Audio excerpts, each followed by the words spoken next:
Hero hero.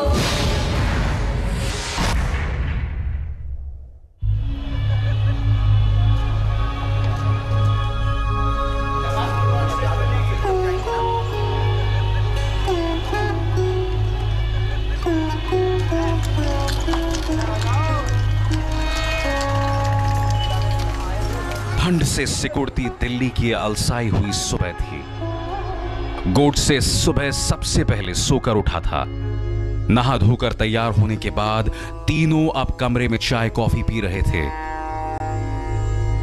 Godse को coffee बेहद पसंद थी। चाय कॉफी की चुस्कियों के साथ थोड़ी देर तक इधर उधर की बात करने के बाद गोडसे अचानक गंभीर हो गया। अब ये बताओ, काम कैसे होगा? हथियार कैसे अंदर ले जाएंगे? हाँ, 20 जनवरी को बम फटने के बाद बिरला हाउस पर कड़ा पहरा होगा। और हाँ, गेट में तलाशी हुई तो पिस्तौल अंदर जाएगी कैसे? हमें कुछ सोचना होगा। कोई ऐसी तरकीब निकालनी होगी कि जिसमें खतरा भी ना हो और काम भी हो जाए। पर कैसे? मेरे पास एक आइडिया है। हम किसी फोटोग्राफर से पुरानी ढंग का बड़ी सी बक्सी वाला कैमरा खरीदते हैं। वो वाला कैमरा जो 3 टांगों वाली स्टैंड में रखा जाता है? जी हाँ, बिल्कुल वही। पर कैमरे से काम कैसे होगा? मैं उस कैमरे को ठीक उस माइक्रोफोन के सामने लगा दूंगा जिस पर गांधी जी बोलते हैं, और फिर कैमरे के अंदर सर डालकर अंदर से गोली चला दूंगा। तो चलें कैमरा लेने? हाँ हाँ हाँ, चलो। इसके बाद तीनों अतिथि कक्ष से निकलकर करीब ही चांदनी चौक पहुंचते हैं।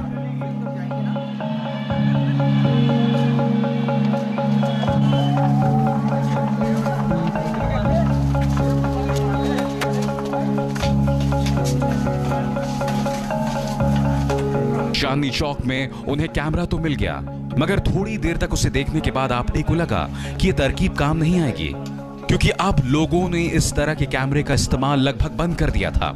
अब छोटा सा जर्मन और अमेरिकी कैमरा बाजार में आ चुका था।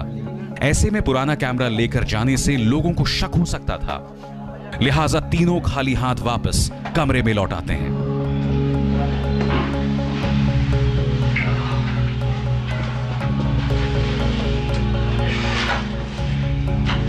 हमें कोई दूसरी तरकीब सोचनी होगी। हाँ, ये जो कैमरे वाला आइडिया है ना, पकड़े जाएंगे। मेरे पास एक आइडिया है। क्या? क्यों ना तुम वहां बुर्का पहन के जाओ? क्या? देखो, गांधी जी की प्रार्थना सभा में बहुत सी मुस्लिम औरतें भी बैठती हैं। इससे तुम्हें उनके नजदीक जाने का मौका मिलेगा और तुम उन्हें गोली भी मार पाओगे। ये सही है।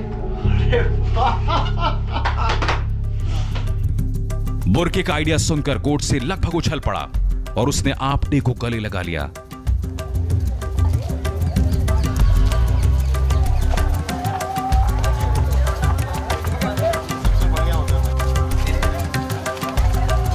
तीनों नजदीक से ही सबसे बड़े साइज का बुर्का खरीद लाए, मगर गोडसे ने जैसे ही वो बुर्का पहना उसे लग गया कि यह तरकीब भी काम नहीं आएगी।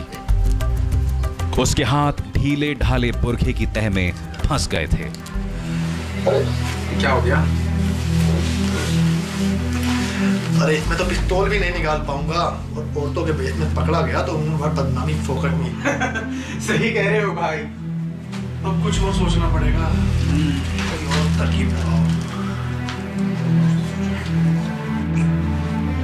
वक्त तेजी से बीतता जा रहा था। 5 बजने में अब मुश्किल से 5 घंटे भी नहीं बचे थे, मगर अभी भी यह तय नहीं हो पाया था कि गोडसे प्रार्थना सभा में कैसे घुसेगा और कैसे गोली चलाएगा। तुम तो तरकीब लगाओ, कुछ ना कुछ तो करो। आखिर ये काम पूरा करना है कि नहीं? कभी बुर्का, कभी कैमरा, कभी कुछ कभी कुछ। कब तक हाथ पे हाथ बैठे रहेंगे हम? अब कमरे में बेचैनी लगातार बढ़ती जा रही थी। तीनों तमाम ऊट पटांग तरकीबों पर बहस कर रहे थे और फिर आखिरकार आपटे ने आखिरी तरकीब सुझाई। देखो गॉडसे, कभी कभी सीधा साधा तरीका सबसे अच्छा होता है। आजकल फौजी ढंग के कपड़ों का चलन है। उसमें क्या होता है, कमीज ना पतलून से बाहर रहती है, उसमें तुम आराम से अपनी पिस्तौल छुपा सकते हो। शायद तुम ठीक कह रहे हो। इस बात में दम है।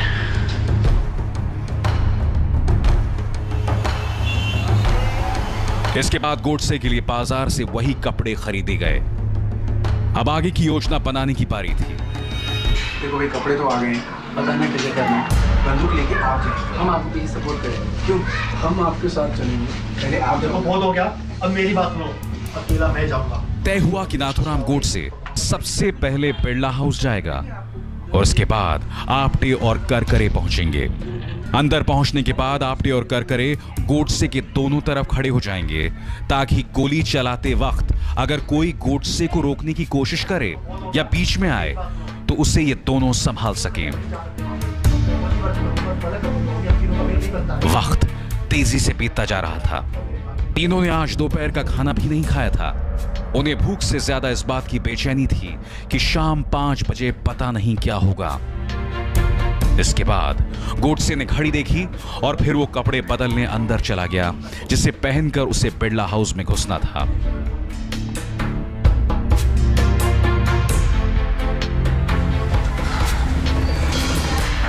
कपड़े बदलकर गोडसे बाहर आया।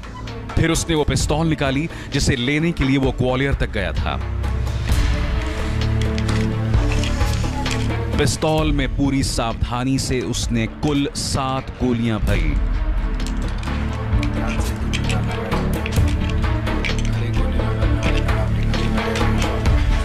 इसके बाद पिस्तौल अपने कमर से बांध ली। अब चलने का वक्त आ गया था, मगर तभी गोडसे अपनी आखिरी ख्वाहिश जताता है। समय हो गया, चलता हूँ। चले? लेकिन करकरे भाई, मेरा दिल मूंगफली खाने को चाह रहा है। बस इतनी सी ख्वाहिश अभी पूरी कर देते हैं। आपटे? हाँ, अभी लेकर आता हूँ ना।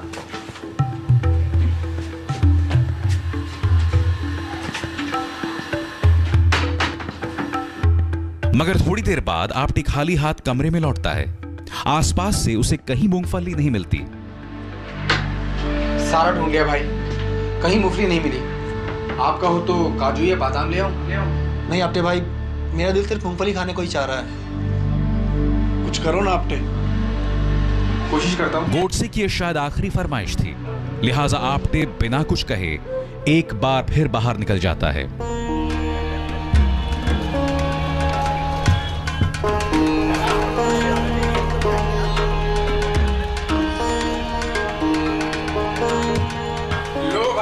आ गई आपकी मूंगफली।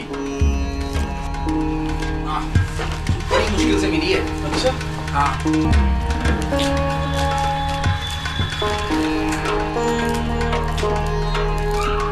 गोडसे बड़े चाव से जल्दी जल्दी मूंगफली खाने लगता है। खाना मजेदार मूंगफली। मूंगफली खत्म करने के बाद गोडसे खड़ा हो जाता है, घड़ी की तरफ देखता है। चलने का वक्त हो चुका था। तीनों आखिरी बार एक दूसरे के गले मिलते हैं और सीधे बाहर निकल जाते हैं। तीनों की मंजिल है बिरला हाउस। घड़ी में तब 3 बज रहे थे।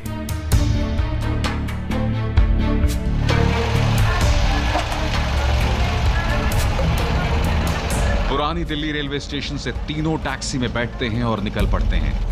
मगर अभी वो थोड़ी ही दूर पहुंचे थे कि तभी करकरे बिरला हाउस जाने से पहले बिरला मंदिर जाने की ख्वाहिश जताता है, आखिरी बार भगवान के दर्शन के लिए। मैं सोच रहा हूँ बिरला हाउस जाने से पहले भगवान के दर्शन कर लिए जाए। हाँ ठीक है, आप चलोगे क्या? मुझे नहीं जाना। आपटे और गोडसे करकरे की बात मान लेते हैं और टैक्सी बिरला मंदिर की तरफ मुड़ जाती है।